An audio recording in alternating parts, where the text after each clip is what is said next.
Hello and welcome to One More Row, the channel where we expand our knitting skills one row at a time. My name is Dana, and today we are going to talk about lifelines. I'm going to explain what a lifeline is and how you make one. So if you're interested, please stay tuned.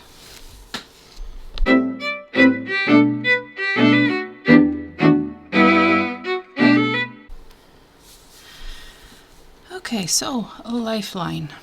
In knitting, a lifeline is a placeholder for your stitches, and it's particularly useful when doing lace knitting or any kind of knitting that has a complicated pattern.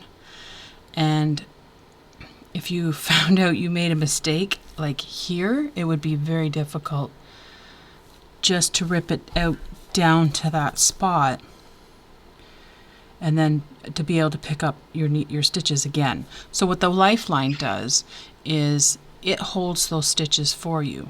So as you knit, you keep checking your work to make sure, to make sure that your work is accurate. If there is a mistake in between your needle and your lifeline, then you can just rip down to that part and pick back up and go again.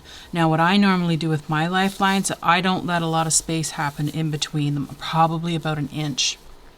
So every inch of fabric that I knit, I'll move my lifeline up. So that way, if I do make a mistake, I'm not ripping out inches and inches and inches of work. It's important when you put in your lifeline, especially if you're following like a lace pattern, that you keep track of where your lifeline sits in your pattern. And there's a couple of ways you can do lifelines. Like for this one, I'm using, this is just 100% cotton, it's crochet cotton is what it is.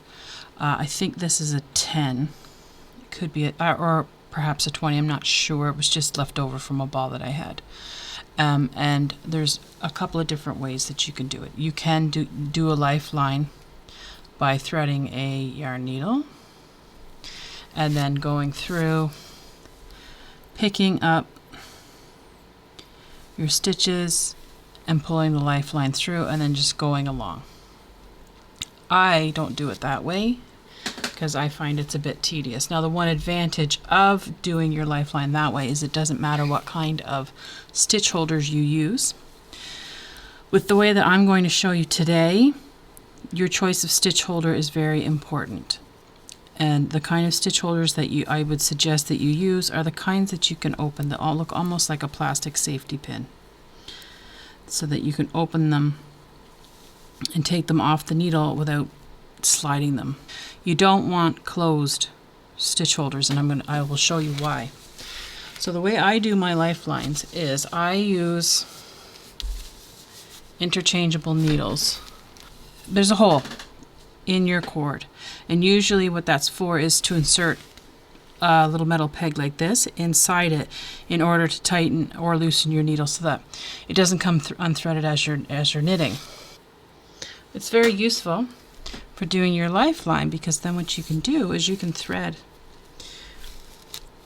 your lifeline through the hole at the base. If you get it stiff enough, through the base of the needle in the hole. And of course it doesn't want to do it on camera, so make sure we're on camera. There we go. So what you do is you pull your lifeline through it, and then you just knit your pattern like you would normally. So I'll knit a few stitches and show you what I mean. So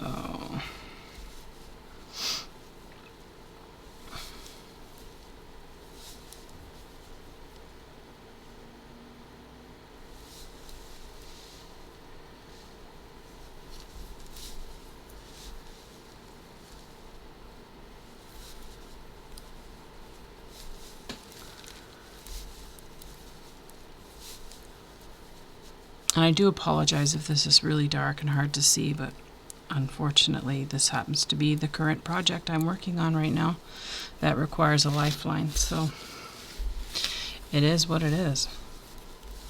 Okay, and then you're just going to keep knitting. And I'm not going to do it on camera because I'm sure you'd be very bored to watch me knit over 200 stitches. So I'm going to go to the end of the row, and then I'm going to show you what the lifeline looks like, and also why I'd suggested that you get stitch markers that look like that. So I will be back. Okay, so I've finished the row and turned my work, and as you can see in here, our lifeline is still hooked to the needle. So then what you do is you just pull the needle through and then take it out of the hole, and then you have, then you have your lifeline going through your work, and it's just under the needle here. Now the reason that I suggested you use this kind of stitch holder is because not only did our lifeline go through our stitches, it went through our stitch holders as well. Now, of course, one advantage of using the wool needle method and just weaving your thread through, you won't have that problem because you can just bypass your stitch holders, but this is a quicker way to do it because you just do it as you knit. So you just go along knitting like normal, and I'll show you how to correct it. You just, when you're doing the next row after you've put in your lifeline, when you come to your stitch holders,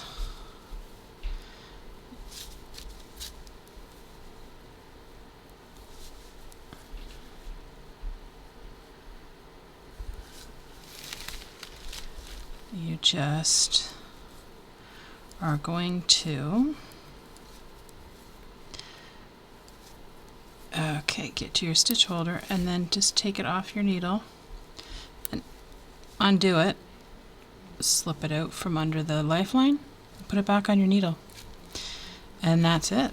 That's how you make a lifeline. So like I said, when I do mine, I only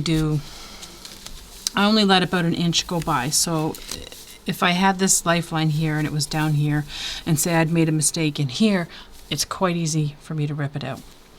I would recommend that you use lifelines definitely for complicated lace patterns, but they're not the only patterns that you can use lifelines for. You can use them for any kind of pattern where it would be heartbreaking if you had to rip out a lot of work and then struggle to get your stitches back on your needle. So that's how you do a lifeline.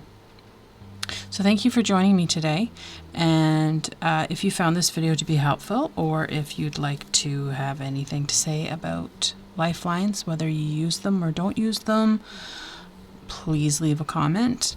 If you're new here, please subscribe and hit the bell to be notified when I put up a new video, and until then, happy knitting, and I'll see you soon.